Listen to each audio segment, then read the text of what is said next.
దేవుని పేరిట print and electronic media అందరికి కూడా దేవుని పేరిట మీ అందరికి వందనాలు తెలియజేస్తున్నాం. ప్రెస్ మీట్కి ఆహ్వానించిన వెంటనే మీ అందరు వచ్చినందుకు మీ అందరికీ కృతజ్ఞతలు తెలియజేస్తున్నాము. నేను Govada Robert Sunil, AP pastors and Christian leader federation ప్రెసిడెంట్గా పనిచేస్తున్నాను. అలాగే అనేక సందర్భాల్లో పాస్టర్స్ జేఏసీ చైర్మన్గా, ప్రెసిడెంట్గా కూడా పనిచేశాను. అనేక సమస్యల్లో మేము క్రైస్తవుల పట్ల నిలబడి పోరాడిన అనేక సంఘటనలు ఉన్నాయి. ఈరోజు చూస్తే మన రాష్ట్రంలో క్రైస్తవులకి ప్రతి క్రైస్తవుడు మాట్లాడేది కానీ ప్రతి క్రైస్తవుడు ఇప్పుడు ఆలోచిస్తున్నది ఏంటంటే క్రైస్తవులకి ఈ రాష్ట్రంలో భద్రత ఉందా లేదా, క్రైస్తవుల పట్ల మనకేమన్నా రక్షణ ఉందా అనేది ఒక క్వశ్చన్ మార్క్ని ప్రతి ఒక్కరూ ప్రతి ఛానల్స్లో మాట్లాడుతున్నారు.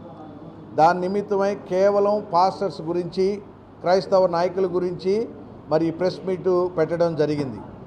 ముఖ్యంగా మనం ఒక 15 రోజుల క్రితం చూసినట్లయితే పాస్టర్ పగడాల ప్రవీణ్ గారి ఒక యాక్సిడెంట్ని, మరి అది హత్య యాక్సిడెంట్ అనేది ఇంతవరకు నిర్ధారించలేదు. దీని మీద రాష్ట్రం అంతా అనేకమైన అపోహలు, అనేకమైన అనుమానాలు వ్యక్తం చేస్తున్నారు. ముఖ్యంగా ఈ కోవిడ్ టైంలో అనేక చర్చెస్ ఈ యూట్యూబ్ ఛానల్స్, వ్యక్తిగత యూట్యూబ్ ఛానల్స్ తయారు చేయడం వల్ల ఈ ప్రతి ఒక్కళ్ళు యూట్యూబ్లో వెళ్ళి దీని మీద మాట్లాడటం, దాన్ని కొంత కాంట్రవర్సీ అవ్వటం, ఇన్వెస్టిగేషన్ కూడా సమగ్రంగా ముందుకు వెళ్ళట్లేదనేది మా అనుమానం. ఎందుకంటే రోజుకొక క్రైస్తవ నాయకుడు, లేకపోతే రాజకీయ నాయకులు, లేకపోతే కుల నాయకులు, లేకపోతే ఎవరైనా సరే యూట్యూబ్ పెట్టేసి దీని మీద ప్రతి ఒక్కరు విశ్లేషణలు జరుపుతున్నారు. నేను పాస్టర్స్ జేఏసీ తరపున, పాస్టర్స్ అండ్ క్రిస్టియన్ లీడర్స్ తరపున మరి మన ఆంధ్ర రాష్ట్రంలో, తెలంగాణ రాష్ట్రంలోని కోరుకునేది ఏంటంటే కొద్దిగా సమన్వయం పాటిద్దాం కొంత సమయం. ఎందుకంటే ఇప్పుడు ఇంకా మనకి పోస్ట్ మార్టం రిపోర్ట్ కోసం అందరం ఎదురు చూస్తున్నాం. ఈ పోస్ట్ మార్టం రిపోర్ట్ వచ్చేంత వరకు దయచేసి, అలాగే పోలీసు వారు తప్పకుండా మరి దీని మీద ఒక ఎఫ్ఐఆర్ ఫైల్ చేసామన్నారు, ఇన్వెస్టిగేషన్ చేస్తున్నామన్నారు. ఈ ఇన్వెస్టిగేషన్ రిపోర్ట్ వచ్చేంత వరకు కూడా నేను కోరుకునేది ఏంటంటే కొద్దిగా కొంత సమన్వయం పాటిద్దాం. ఈ సమన్వయ లోపం వల్ల పాస్టర్సు కొంతమంది వ్యక్తిగతంగా మరి వాళ్ళ మీద కేసులు ఫైల్ చేయడం, వాళ్ళని రిమాండ్కి పంపించడం కూడా జరిగింది. నేను కొన్ని వార్తల్లో చూశాను, రాజమండ్రిలో ఒక 4-5 పాస్టర్స్ని రిమాండ్కి పంపించారని.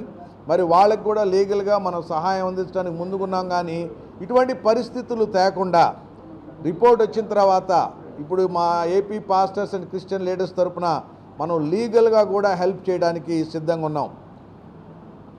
సోమవారం కానీ మంగళవారం కానీ మేము మన ఆనరబుల్ హోమ్ మినిస్టర్ గారిని, చీఫ్ మినిస్టర్ గారిని, డిప్యూటీ చీఫ్ మినిస్టర్ గారిని కలిసి మేము దీని మీద వారికి వినతి పత్రం కూడా సమగ్రమైన విచారణ త్వరగా పూర్తి చేసి ఈ క్రైస్తవుల్లో ఉన్న అనుమానాలని తొందరగా వాటికి మరి ఒక ఆన్సర్ చేయాలని కోరుకుంటున్నాం. ఎందుకంటే ఎంత తొందరగా అయితే ఈ రిపోర్టు, మన పోస్ట్ మార్టం రిపోర్టు కానీ లేకపోతే ఈ సంఘటన మీద సరైన నివేదిక మాకు తెలియజేసినట్లయితే అప్పుడు పాస్టర్స్ కూడా దయచేసి ఎవరు దీని గురించి కామెంట్స్ చేయొద్దండి.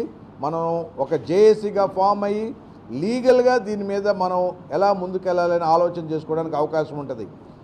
లేని పక్షంలో ఎవరి వాదన వారు, ఎవరి మాటలు వారు, ఎవరికి ఇష్టమైనట్టు వాళ్ళు విశ్లేషణ చేయడం వల్ల ఇది కంప్లీట్గా it is a very very important issue.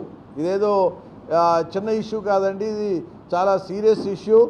మరి ఒక పాస్టర్ గారు చనిపోవటం అనేది మనం చాలా సీరియస్గా తీసుకొని దీని మీద మనం ఏ విధంగా మరి ప్రభుత్వం మీద మనం నమ్మకం ఉంచి దీని మీద ఏ విధమైన మనకు రిపోర్ట్స్ వస్తాయని వెయిట్ చేయాలని ప్రతి తెలుగు రాష్ట్రాల్లో ఉన్న పాస్టర్ గారిని, అసోసియేషన్ని, క్రిస్టియన్ లీడర్స్కి కూడా నేను విన్నవిస్తున్నాను. మీరు అనుకోవచ్చు దీన్ని ఎందుకని ఇలాగా మనం మాట్లాడుతున్నాం, ఎందుకంటే దీనివల్ల కన్ఫ్యూజన్స్ మిస్లీడ్ చేస్తున్నాయి ఇన్వెస్టిగేషన్ని.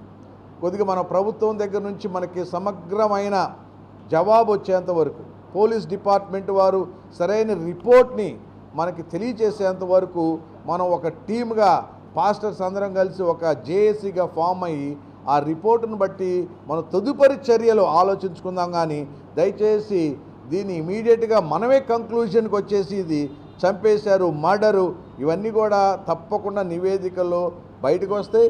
ఒకవేళ మనకు రిపోర్ట్ మీద నమ్మకం లేకపోతే మనం న్యాయస్థానం ద్వారా దాన్ని మళ్ళీ తిరిగి ఇన్వెస్టిగేట్ చేయడానికి అవకాశం ఉంది. కాబట్టి మనం కొంత సమయం పాటించి ప్రభుత్వం మీద నమ్మకం ఉంచి రిపోర్ట్ ఇచ్చేంత వరకు కూడా దయచేసి let us wait. That's what on behalf of pastors JAC and pastors and Christian leaders fellowship తరఫున నేను వినవచ్చుకుంటున్నాను.